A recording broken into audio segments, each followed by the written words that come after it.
আমি আমি কিন্তু এই বিল্ডিং এ ছিলাম। এই বিল্ডিং এ আমার সন্তান এই বিল্ডিং এ বড় হয়েছে, যে বিল্ডিং এ বিমান ক্র্যাশ হয়েছে। আমি ইব্রাহিম স্যার, সুতরাং এটার প্রতি আমার আবেগ অনেক বেশি। আমি বোধহয় কান্না করতে করতে হোল্ডে লং, এখন আর কান্না করার মতো পানি আমার নাই।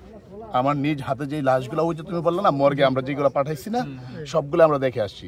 10টা শনাক্ত হয়েছে, 10টা কিন্তু গার্ডিয়ানরা নিয়ে গেছে, এখনো কিন্তু পরে আছে, এটা শনাক্ত হয়নি। তাহলে গার্ডিয়ানরা বিভিন্ন হসপিটালে যাচ্ছে, কুয়েত মৈত্রীতে যাচ্ছে, বাংলাদেশ মেডিকেলে কম, বাংলাদেশ মেডিকেল তো সব রেফার করে দিচ্ছে, ঢাকা মেডিকেলে আছে, বার্ন ইনস্টিটিউশনে আছে। তাহলে বিভিন্ন মেডিকেলে গার্ডিয়ানরা যাচ্ছে, যাওয়ার পর গার্ডিয়ান কালকে আসবে যে 20 জন গার্ডিয়ান, 10 জন গার্ডিয়ান বা 5 জন গার্ডিয়ান যে আমার বাচ্চা পাইনি, বাচ্চা দেন।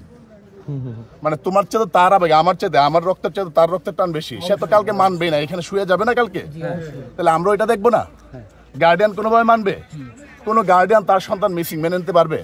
সুতরাং আমরা এইটা পর্যন্ত অপেক্ষা করি। আমরা আছি। আমি বলছি আমার বাচ্চাদেরকে, দিয়াবাড়ি যারা আছে, আমি হোল নাইট পাহারা দিব। তোমরা যেটা বলছিলা যে কোনো গাড়ি কি আসছে কিনা, অ্যাম্বুলেন্স এসে লাশ নিয়ে যাচ্ছে, এইরকম একটা কথা আমার বাচ্চারা বলছে, অ্যাম্বুলেন্স এসে লাশ নিয়ে যাচ্ছে। এই জন্য আমি বাচ্চাদেরকে কনফার্ম করছি যে আমি হোল নাইট দাঁড়ায় থেকে পাহারা দিব, এবং আমি এখনো আছি।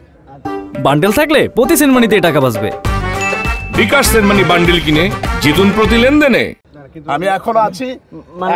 আমার গেট কিন্তু তোমাকে ধাক্কায় ভেঙে পড়ে আসতেছে না। গেট তো লক করা, চতুর্দিকে গেট লক করা। আমরা আছি কিনা, টিচাররা চলে গেছেন, আছি। যারা কমিটমেন্ট দিচ্ছে তারা দাঁড়ায় আছি। আমি কিন্তু তোমার মতোই হোল্ডে লং কিছু খাইনি টিল নাও।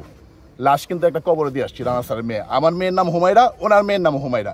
একই সাথে একই বাসায় একই বিল্ডিং আমরা থাকি, একই পাশাপাশি ফ্ল্যাট, সুতরাং একই সাবজেক্ট বাংলা ডিপার্টমেন্ট।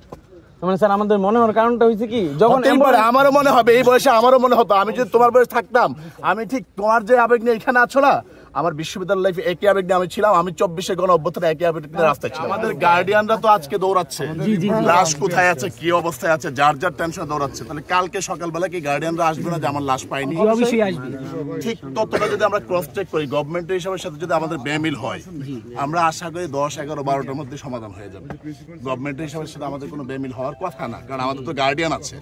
গার্ডিয়ান তো তার সন্তান মিসিং চাইবে না, তুমি চাইবে। তাহলে আমার প্রতিষ্ঠান কি করে চায়? তাহলে এটার একজ্যাক্ট তথ্য কালকে আমাদের সকল গার্ডিয়ান যখন আসবে, সকল মিডিয়া আসবে, তখন আমরা ISPR সেনাবাহিনী ওখান থেকে যে তথ্য দেওয়া হবে, আমাদের কতটা লাশ বিভিন্ন মেডিকেলে আছে, সবগুলো যখন আমরা একসাথে কম্পাইল করতে পারবো, কম্পাইল করলে আমাদের আসলে কোনো কনফ্লিক্ট থাকবে না।